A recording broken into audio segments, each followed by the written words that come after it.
Fala galera, tudo bom? Aqui que tá falando Coreia e neste capítulo vamos falar sobre o medo que os keynesianos possuem da poupança das famílias. Logo após a vinheta.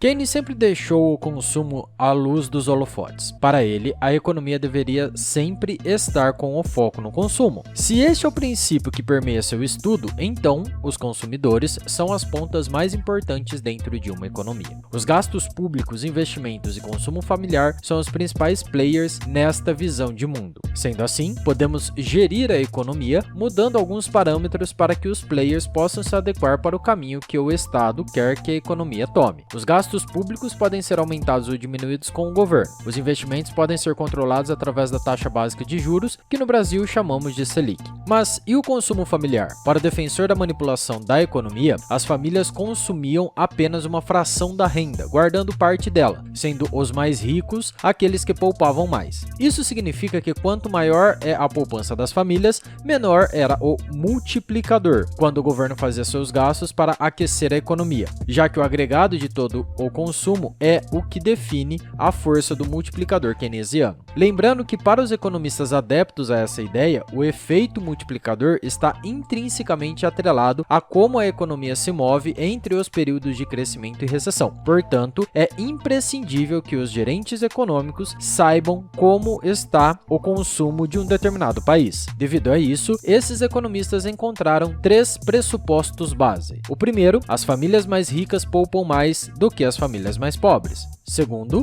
conforme a economia melhora, o consumo sobe menos do que os salários. E terceiro, as economias mais ricas ficam menos propensas aos efeitos do multiplicador. Entretanto, como tudo sobre tentativas de prever a economia, a teoria não casa muito bem com a prática. A relação entre a renda e o consumo familiar mostrou-se estável em diversos países, ao invés de cair conforme o crescimento econômico. Além disso, depois da Segunda Guerra Mundial, diversos keynesianos previram uma estagnação econômica, coisa que não aconteceu, pois todas as economias estavam melhorando. Para tentar encontrar uma solução para este problema, os economistas disseram que as pessoas não consomem cegamente a renda atual, mas poupam pensando no futuro, criando assim expectativas de quanto precisam poupar. O italiano Franco Modigliani foi o primeiro a entender que esse pensamento estava muito relacionado com relação ao período da vida das pessoas. Quando as pessoas são economicamente ativas, poupam para a velhice, para tentar manter o consumo quando não forem mais ativas na economia. Deu-se o nome a essa teoria de hipótese do ciclo de vida. Após apenas 3 anos,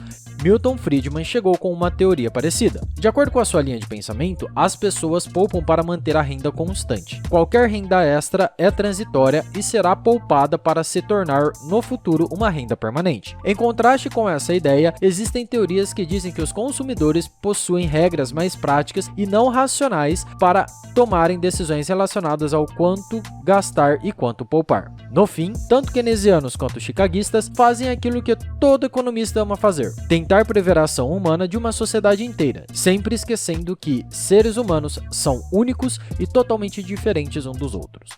E assim terminamos este capítulo. Falamos sobre o medo do keynesiano da poupança das famílias e como eles tentam prever a ação humana. Se você ficou com alguma dúvida, deixe sua pergunta aqui nos comentários ou no nosso Instagram, @coreia_com_k, que farei o máximo que puder para conseguir responder. Até o próximo capítulo e tchau!